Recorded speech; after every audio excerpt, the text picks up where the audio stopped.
raddi ne zuwa ga Prof Ibrahim Makari da kuma faɗakar da mutane musamman musulmai kuma musamman 'yan arewa dangane da makirci da kuma wata fikira wacce yake ƙoƙarin sawa a kwakwalen waɗanda ba su fahimci addini ba.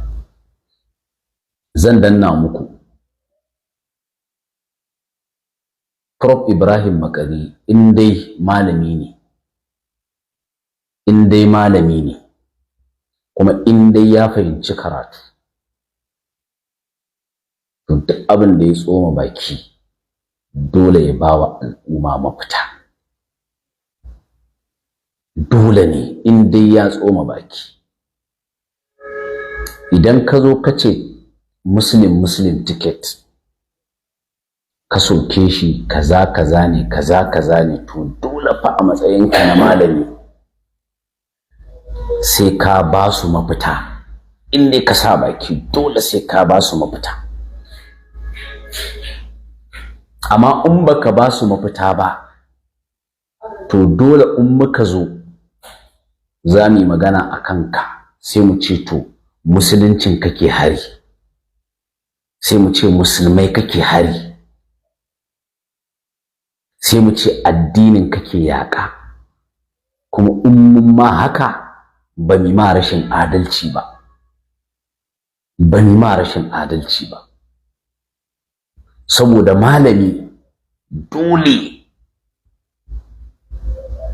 in ya sa kansa cikin abu ko wani yanayi ya zo wa al'umma, to malami dole yana da mafita da zai ba wa al'umma wallahi. Kuma duk munin abu, duk tsananin yanayin da ake ciki, in dai ya sa baki to akwai mafita wanda wajibi ne ya ba wa al'umma. Amma in ya zamanto rikita al'umma yake, ga wani yanayi ko ga wani tsari ya soke shi amma bai ba su kishiyar wannan tsarin ba, kenan yana rikita ƙwaƙwalen mutane kawai kenan, to dole in muka hanga sai mu ce to musulunci yake yaƙa, sai mu ce a'a musulman yake yaƙa. Wannan shi ne so yake a cire, a raba rayuwa da addini. Wannan kuma fikira ce ta waɗanda suke yaƙar addinin musulunci, wanda ake ce musu alladiniya, waɗanda suke raba addini da rayuwa, waɗanda suke so musulmi in ya bayyana a wani waje ya nuna shi ba ma musulmi bane, ba shi da alaƙa ma da musulunci. Kaga ta nan an soki addini, kaga ta nan an tauye addini, saboda baka bayyana kanka da siffarka a matsayin musulmi ba, ballantana wani ya kwaɗayi ya yi sha'awar shiga addinin naka. Kenan akwai wani waje da zaka shiga kawai kakka sa wani saƙo na musulunci, kawai kakka sa wani saƙo na musulunci kawai. Wannan kuma fikira ce ta waɗanda suke maƙiya addini.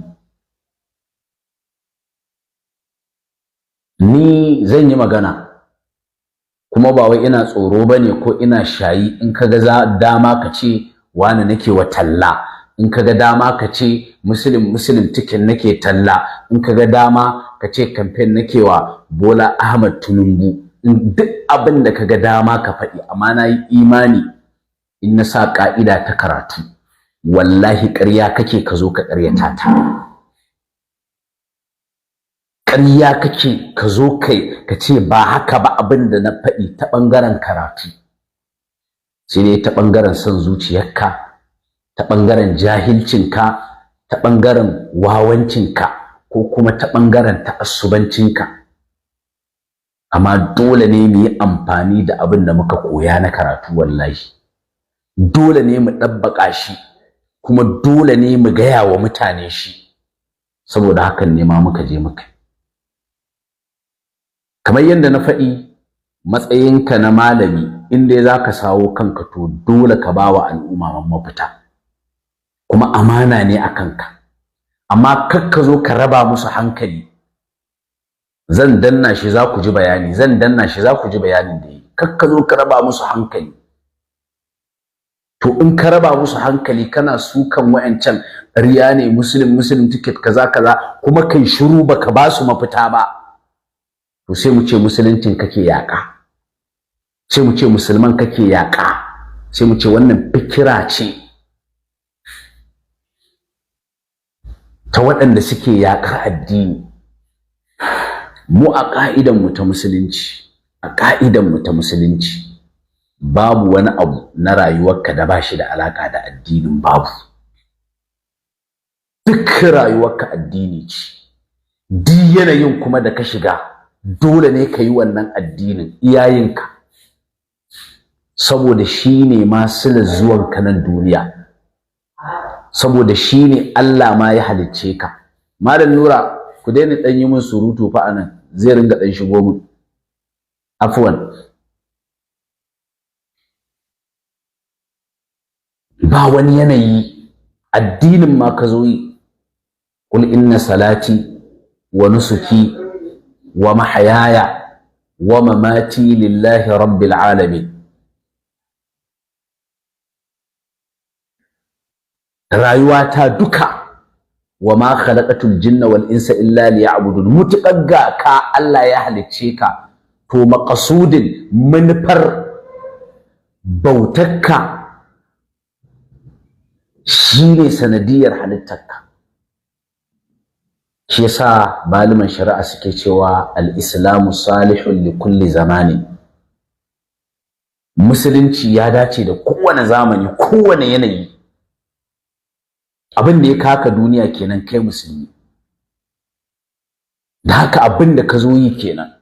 Kuma duk rayuwarka ta duniya, rayuwarka ta wannan rayuwar tana da alaƙa da rayuwarka ta addini. So ake duk inda ka shiga ya zamanto ka bayyana a matsayinka na musulmi. Ba a so a ce ga wani waje da ka shiga wai ka zare addinin musulunci ko ka ajiye shi a gefe kawai. A'a, kai yanzu ba musulunci kake wakilta ba, kai yanzu kawai ka zo ne da kai da wanda ba musulmi ba duk manufar ku ɗaya. To in haka ne ka soki manufar zuwanka duniya kenan. In haka ne ka rushe manufar zuwanka duniya kenan. A ce ga ka a wani waje ka ajiye musulunci a waje kafin ka shigo wannan wajen, wannan ba karatu bane. Zan sa shi ya faɗi ku ji abin da ya faɗi akan cewa ai ana yaudaran mutane, ana kaza, kuma ka ƙi ka ba su mafita. Dole ka ba su mafita in dai ka sa baki, dole ka ba su mafita. Allah ya sa mu dace. Za in sa shi ku ji abin da zai faɗi sai kuma in bi shi dalla dalla. Na faɗa a baya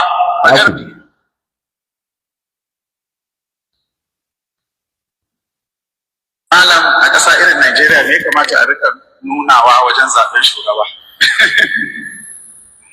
Idan ka bar musulmi akan wanda ba musulmi ba, to fi adalci ka yi laifi. In mun faɗa a ce muna yi da wasu, mun kuma wallahi ba mu yi da kowa. Kawai karatu ne ya zo za a bayanin shi. Duk yaudara ce, ba kuma ma wai yaudara kawai ba. Wato, wannan shi ne weak point ɗin talakan Najeriya, addini da ƙabilanci. A wajen 'yan siyasa ba su da makamin da suke amfani da shi, suna wawantar da talaka. Da kyau wawantarwa, suna ci gaba da bautar da shi kamar addini da ƙabila. Da an taɓa shi zai ce don muna 'yan ƙabilanmu ne, 'yan ƙabilanmu aka raina. Ko ƙabilan ku ne ba a so, ko kuma ku haukace, kuma wallahi su manyan addinin su ɗaya, ƙabilar su ɗaya. To, na farko wannan gabar taka kai kuskure prof, wala kai kuskure, kai kuskure. Haɗa ƙabila ma da addini, ai addini shi yake yaƙa ƙabilancin ma, shi yake yaƙa ƙabilancin.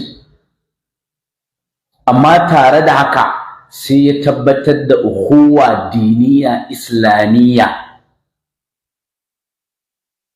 Manzon Allah sallallahu alaihi wasallam yace al-muslimu akhul muslim, ai bai ce akhul kafir ba, yace al-muslimu akhul muslim, yace musulmi dan uwan musulmi ne, bai ce musulmi dan uwan kafiri bane. Amma kuma tare da haka musulunci yana yaƙar ƙabilanci, yana yaƙar ta'assubanci. Da haka da musulmi bahaushe, da musulmi inyamuri, da musulmi bayarabe, duk gaba ɗayansu ‘yan uwa ne, baya duban ƙabila. Shi yasa ma haɗa maganar musulunci, maganar addini da kai da maganar ƙabila, ka haɗa abin da yake ba ma haka ai suke ba, ba haka suke ba. Allah ya ce innamal mu'minuna ikhwa, kadai mu'minai ɗan uwa ne. Annabi sallallahu alaihi wasallam yace al mu'minu lil mu'mini kal bunyani yashuddu ba'dahu ba'dan. Mumini da ɗan uwansa mumini kamar gini ne wanda shashi ke ƙarfafa shashi. Amma annabi Muhammad bai ce al-mu'minu lil kafiri ba, sai ce al-mu'minu lil mu'mini. Shi yasa Prof Ibrahim Makaru wannan abin da kake so ka raba ba zai taɓa rabuwa ba, ba zai taɓa rabuwa ba. Kuma Allah ya saka malumanmu da alkhairi. Malam Ja'far ya faɗi wannan abu kuma shine fahimtar karatu. Malam Albani ya faɗi wannan abu kuma shine fahimtar karatu. Kuma wallahi ko gobe matukar zan ce ni in siyasa zan yi, in dai na shiga ga musulmi ga wanda yake ba musulmi ba, wallahi musulmi zan zaɓa, wallahi in zan yi. Kuma haka malaman mu suke kan wannan magana, kuma haka muke kai, kuma shine magana ta addini, kuma ita ce magana ta gaskiya a matsayinka na musulmi. Ba inda aka ce ka ajiye addininka a gefe, kana cikin wannan rayuwa babu wajen. In kuka ga dama ku ce wani nake wa tallakanku, kai a musulmin ma aka samu musulmi ahlus sunna, sannan aka samu musulmi dan bid'a. In zan yi zabe, ina gaya ma in zan yi, wallahi ahlus sunna zan dangwalawa, ahlus sunna zan dangwala. Wannan ina gaya ma ne hukunci am. Amma kai yanzu so kake yi wato a je wani waje a ajiye musulunci a waje, ka a shiga da shi. To ina ne Allah yace kana cikin rayuwar duniyan nan ka zo shiga wani waje ka shiga da addinin ka? Ina ne Allah yace babu waje duk duniya? Kasuwa ma in zaka shiga, wanda arne yana shiga, musulmi na shiga, kowane irin nau'i na mutum yana shiga. Kai musulmi da addinin ka aka ce ai ka shiga, addinin ka yana da na cewa a wannan kasuwar, kuma dole ne ka gudanar da wannan kasuwancin bisa tsarin musulunci. Ba za a ce tunda kasuwa ce arne yana shiga, kai ma kana shiga, wancan yana shiga, to kai in ka je kasuwar ka ajiye addininka a bakin kofa, saboda ba waje bane na addini. Ba inda aka faɗi wannan karatun. Shi yasa na ce wato in muka lazimta ma addinin kake yaƙa, ba mi ma rashin adalci ba. In karatu za ka yi, ka zo ka zauna har ka sa baki wannan kaza da ake kaza muslim ko kaza da ake kaza ne, to ba wa jama'a mafita. Amma ka zo ka bugi can kuma ka ki ba su mafita, to me amfanin yin magana? Sai mu ce to kawai target ɗinka yaƙar wani abu ne, kai kalmar muslim ɗin ita kake yaƙa kawai, mutuƙar baka bayar da mafita ba. Abin da kake cewa ko me aka amfana, to kaga kamata yi in magana za a yi, in magana za ka yi, to sai ka ambato matsalolin da aka fuskanta a wannan yanayin, amma ba kalmar za ka yaƙa ba. Sai ka ce to a matsayinku ku da kuka ce musulmai ne ku, har kuka fito kuka ce a yi muslim, sai ka ce to ku musulunci kaza ya ce a yi anan, musulunci kaza ya ce a yi anan. Yanzu sai ka koma ba wai title ɗin abin kake yaƙa ba, a'a aikin da me shi yake shi kake yaƙa. Kuma wannan shine ka'idar karatu. Ku yi haƙuri saboda hadari ne shi yasa na kulle ƙofa.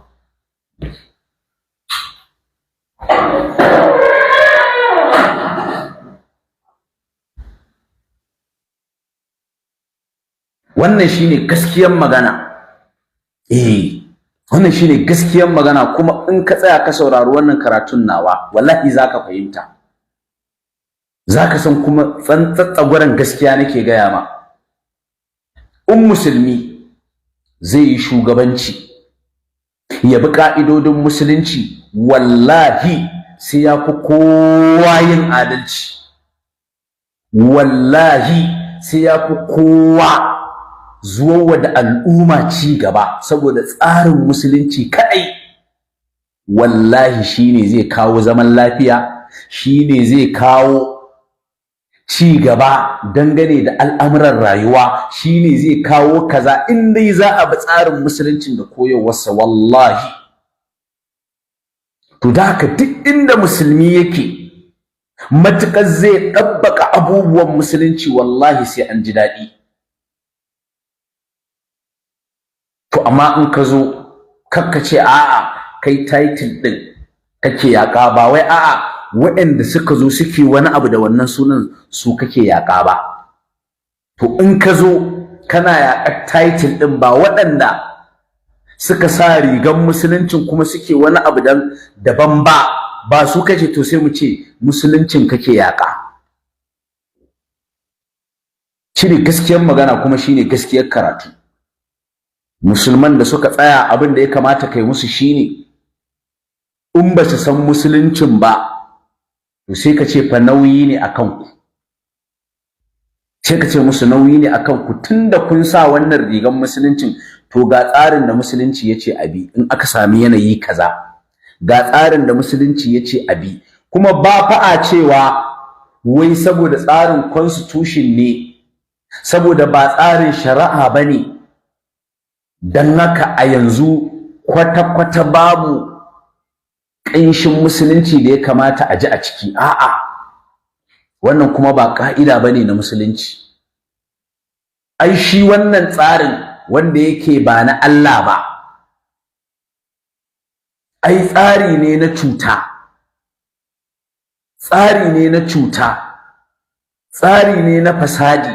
Shi kuma tsari wanda yake na cuta mai cutarwa gusar da shi ake yi. Idan ba za a iya gusar da shi duka ba, kamar yadda yake a Najeriya ba za a iya gusar da shi duka ba, to bai kamata a ce ba a rage ba. Kuma za a rage ne ta hanyar musulmi ya shiga ciki, ya yi amfani da ƙa'idodi na musulunci, yasa aka samu ci gaba. To wannan zai kai a ringa sha'awar addinin, wannan zai kai har a karɓi addinin. Amma in aka samu gurɓatacce wanda ko bai san musuluncin ba, ko bai fahimci musuluncin ba, ko baya aiki da musuluncin a aikace, to shine zai janyo wa musuluncin matsala. To in ka zo yaƙa, ba wai a'a title din zaka yaƙa ba, shi zaka yaƙa. Shine gaskiyar karatu. kuma a matsayinku na waɗanda kuke da alaƙa da su, ku ya kamata sai ku ringa zuwa kuna gaya musu. To tunda kuka ce fa musulunci, to babban abu kuka ɗauko.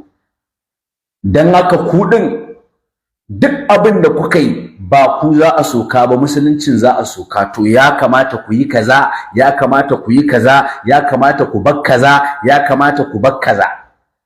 Amma wannan salon da ka ɗauko salo ne na waɗanda suke yaƙar addini, su ne alladiniya, su ne waɗanda suke raba rayuwa da addini, suna cewa rayuwa daban addini daban. To kai musulmi, shi asulu ɗin fa shi ne addinin fa a wajenka, shi ya sa ma ka zo duniya. Ita wannan rayuwar far'u ce, to ya far'u zai rushe asulu? Prof Ibrahim Makari, yaya far'u zai rushe asulu?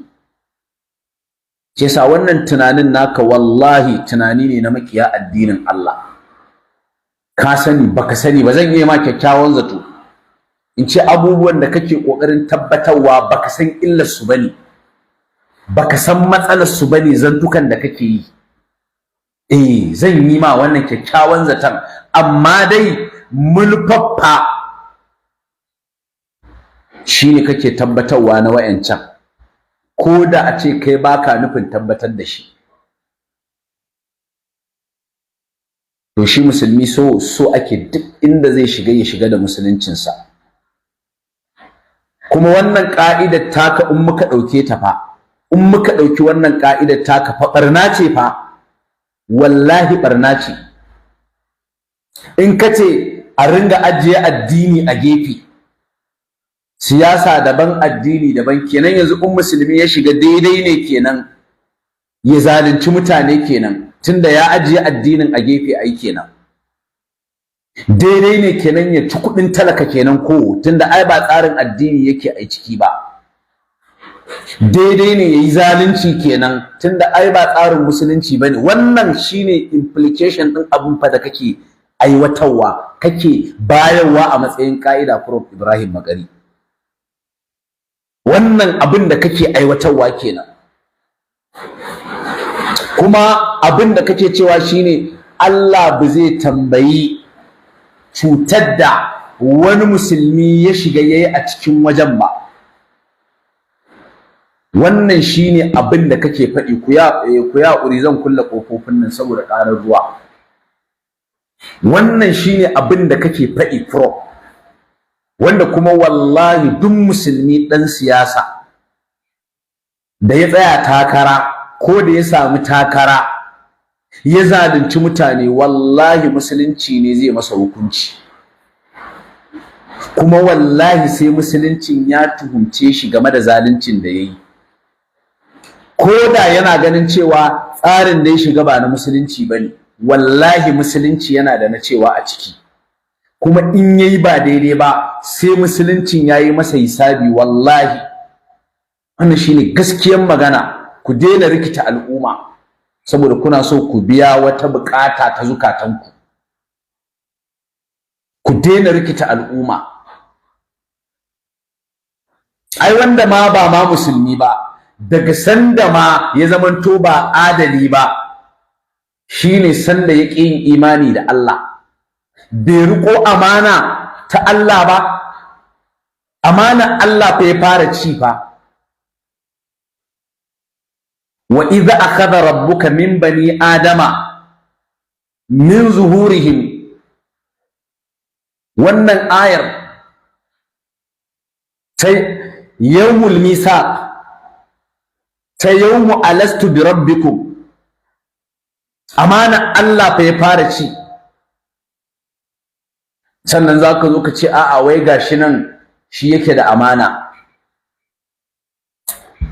Allah ku daina rikita al'umma. In kuka ga dama ku ce muslim nake, ku ta faɗi, ku ta zagi, amma sai mun bayyana karatun musulunci wallahi.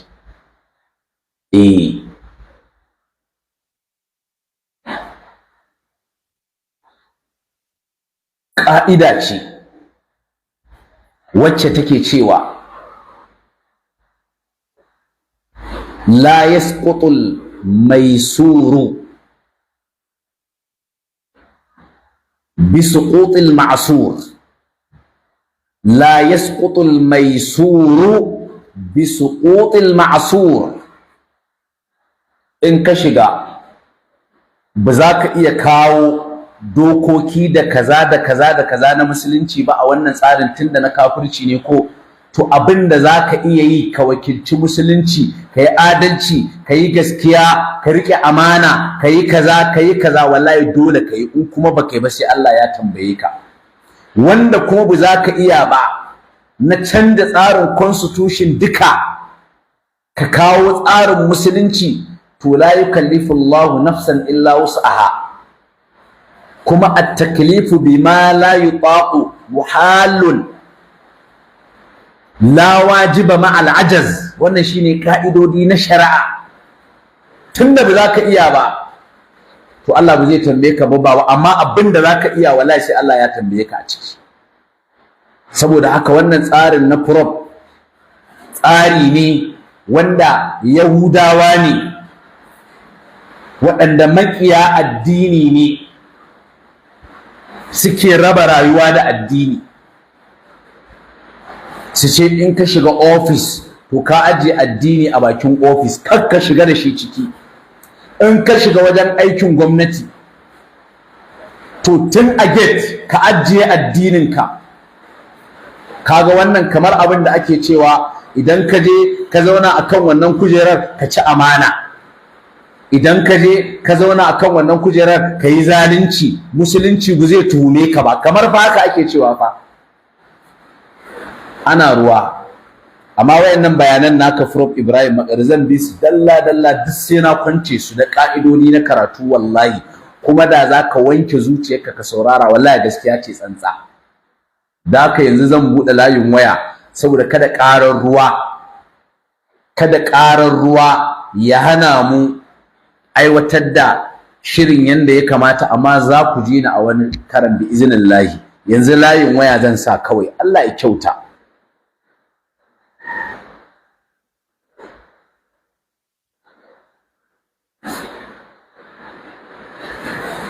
kuma abin da ya sa ma aka samu waɗannan matsalolin kana ji waɗanda suke musulmai da suka shiga tsarin tun da sanda aka fara samun matsalar shine malaman bid'a da suka kusance su malaman bid'a da suke da alaƙa da su shi yasa ba a samu ci gaba ba a rayuwar shi yasa ba a samu ci gaba ba a tsarin malaman bid'a da suka yi tasiri game da waɗanda suke da mulkin mu koma baya lokacin da waɗanda suke mulkin na siyasa suka samu alaƙa da malaman sunna wallahi sun yi abin da aka yi ta yabawa har maƙiyinsu sai ya yaba musu lokacin su Saddauna da suke da alaƙa da malama na sunna baka isa ka zo ka kafe suka ce sun yi kaza sun ci amana sun yi zalunci saboda me suna da alaka da malamin sunna ne zai ga wani mai mulki ku ƴan ɗariƙu ku ƴan bid'a in kun je me kuka je yace kun je cin abinci amma ba ku je ku sa shi wa al'umma aiki ba yace abinci kuka je ci wannan shine gaskiyar magana wannan shine gaskiyar magana da haka zan sa number waya ga ta nan nasa duk wanda yake da magana akai to sai ya zo yayi amma fa ni ka san ɗalibi ne na shari'a